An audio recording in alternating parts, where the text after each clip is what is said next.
Mga kamoto, narito na ang pinakahihintay na Yamaha Aerox 155 version 3 ay opisyal na ang nilulunsad sa Pilipinas ngayong August 2025. At ito, mas astig at upgraded pa kaysa sa version 2. Nakaka-excite ang bago nitong sports-inspired na disenyo. Mas matalimang linya, bagong graphics, at kulay na tulad ng race blue na refresh na para sa 2025. Sa engine, halos wala silang pinagkaiba ng version 2. 155cc, liquid-cooled, single overhead cam, 4-valve fuel injection. Meron tong 15.1 horsepower at torque na 13.8 Nm.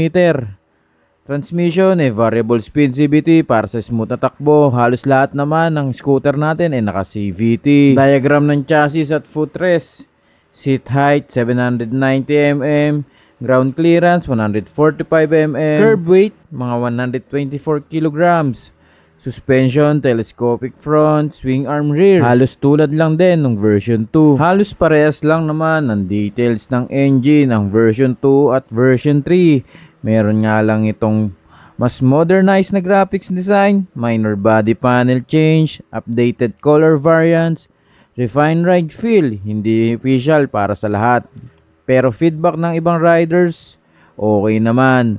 Mas polished dashboard UI, same LCD pero mas readable daw sa araw. In short, same engine pero mas pino ang kabuuang experience dito sa version 3. Unang tingin pa lang, ramdam mo na agad ng pagbabago. Mas pino ang body panels, mas agresibo ang linya, at may mga bagong kulay na siguradong Uy, astig ka.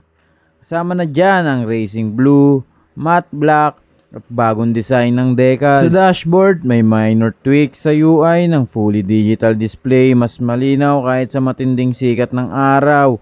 Meron pa ring electric start, engine kill switch, at smart key system para sa ABS, SP variant. Komportable pa rin sa mahabang biyahe. May underseat compartment na kasyang-kasya ang half-face helmet.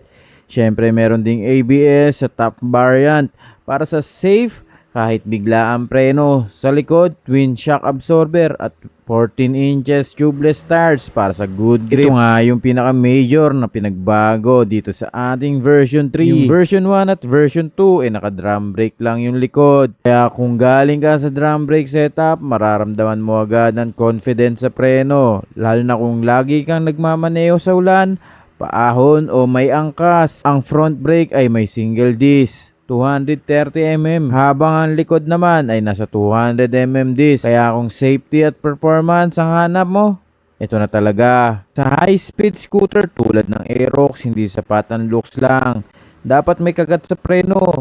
At dahil disc brake na rin sa likod, mas panatag ka sa biyahe. Syempre, kapag mayroong bagong labas, bago din ang presyo. Ito nga pala yung updated, pero hindi pa ito yung official. Magkano ba talaga ito sa mga dealer? Depende pa rin to sa mga dealer natin mga idol. Aerox 155 standard meron 125,900 at ang ABS version meron naman 146,000. Tapos yung SP version, top variant nga 163,900 SRP as of August 2025. Depende pa rin to sa dealer mga idol. Kaya ikaw, kung hanap mo isang daily scooter na may performance ng isang sports bike, Aerox version 3 pa rin ang sulit.